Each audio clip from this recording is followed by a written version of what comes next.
Hey friends, welcome back to my kitchen. We're going to be doing another recipe today, and this is another one using my new protein panko breading recipe.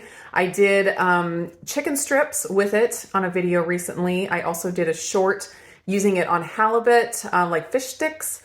All turned out amazing. I'm planning to do some popcorn shrimp here pretty soon, which I'm super excited about.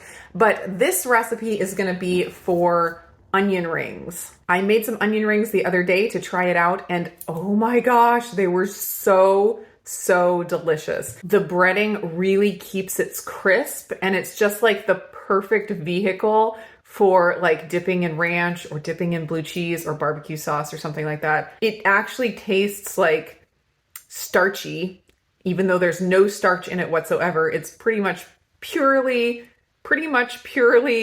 protein and fat as far as the breading goes. They were just absolutely delicious. Of course, onions do have carbs, so if you are counting carbs, definitely keep track of how much onion you use and, be moderate with your portions, which is kind of hard because these are so good. But if you had like a little pile of onion rings next to some popcorn shrimp or some chicken nuggets or chicken fingers, that would be an amazing, delicious, and still low carb meal.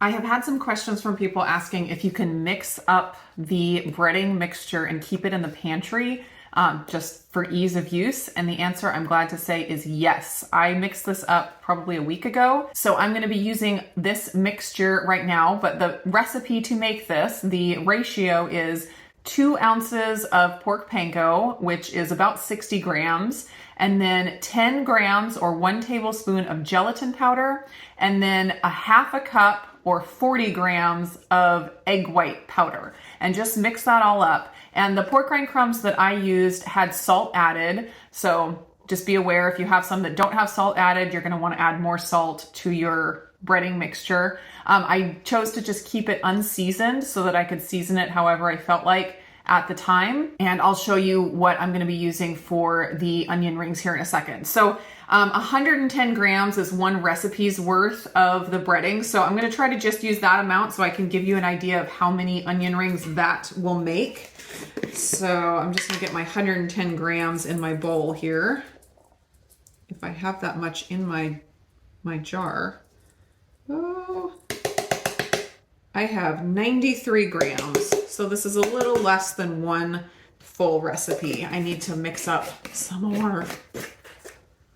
For seasoning, I'm just gonna use some granulated garlic, some black pepper, some granulated onion, and some Tony Chachere's Creole seasoning. If you want spicy, just use all the Creole seasoning because it's really good, but it does add some spice if you use a lot. It adds really good flavor without spice if you add just a little bit. So I always like to add just a little bit. I'm gonna do a 1/4 teaspoon of granulated onion. And really, granulated onion on onion rings, is it really necessary? Probably not, but I add granulated onion to almost everything, so we'll just go ahead and do it. We'll also do, let's see, I'll do a 1/2 teaspoon of the black pepper, make it kind of peppery. 1/4 teaspoon of granulated garlic, and we'll also do a 1/4 teaspoon of the Creole seasoning. And the Creole seasoning has a little bit of salt, and the pork rinds had a little bit of salt, so I'm not even adding any extra salt. I think it'll probably be fine.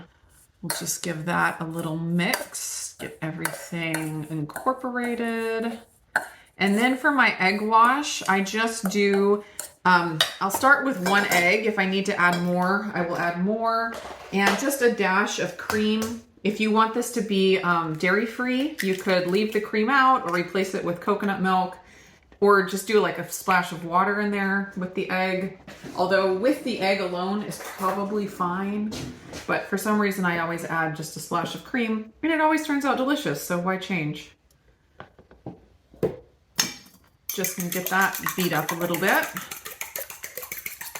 Now for the onion, I'm just gonna slice it into rings, and you can make as big or as skinny rings as you like.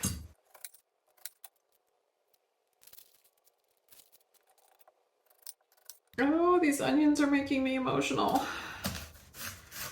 Whew. This is one strong onion. I did about 1/2 inch or so. Literally, I am weeping over here. This onion is so stinking strong. Taking a quick break to chat about Element, who is the sponsor of today's video.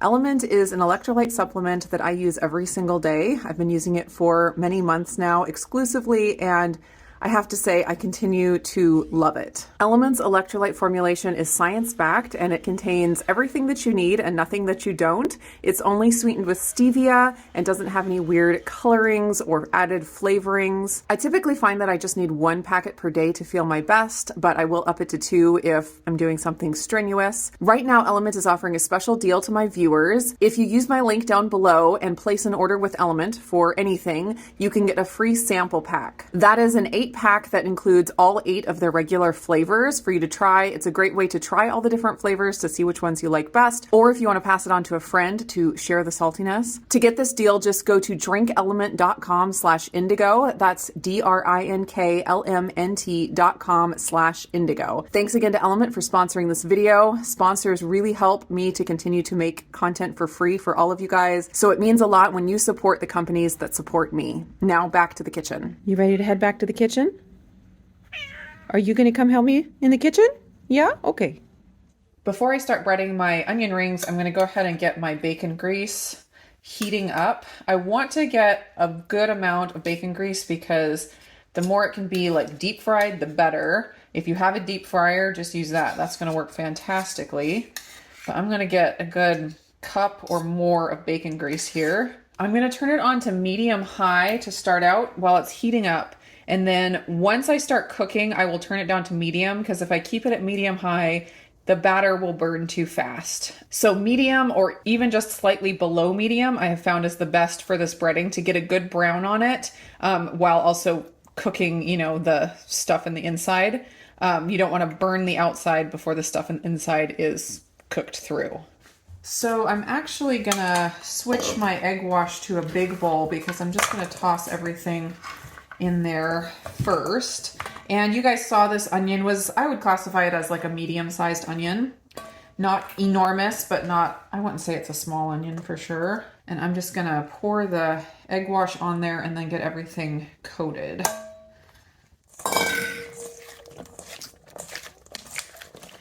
As far as getting the breading to stick on these, it's a little bit more tricky than with like chicken strips, because it's just the onions are harder and it just doesn't stick quite as well. As far as when it cooks, the breading stays on really well, but just getting the breading on before it's cooked is what's a little bit more tricky with onion rings. Just a few at a time here. I'm gonna try to get these as coated as possible. And since the breading doesn't stick to these quite as well, you could do like a double breading where you put it back into the egg wash and then put it into the breadcrumbs again. That would give you an extra thick, crunchy coating.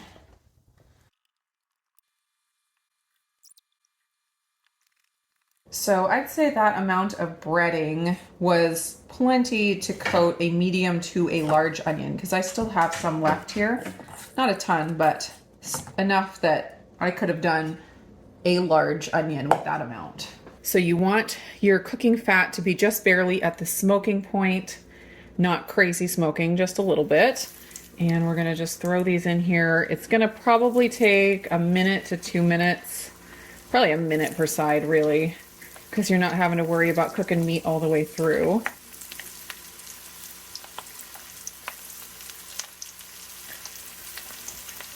Basically, you can just go until it's as brown as you want it to be.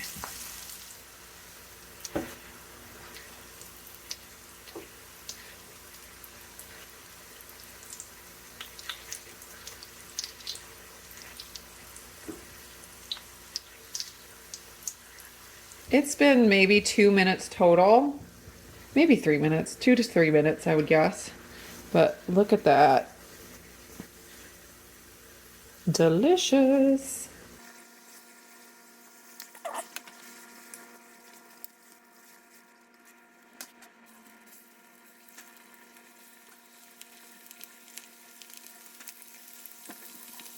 The rest of these I am going to throw into the air fryer because you can air fry them also.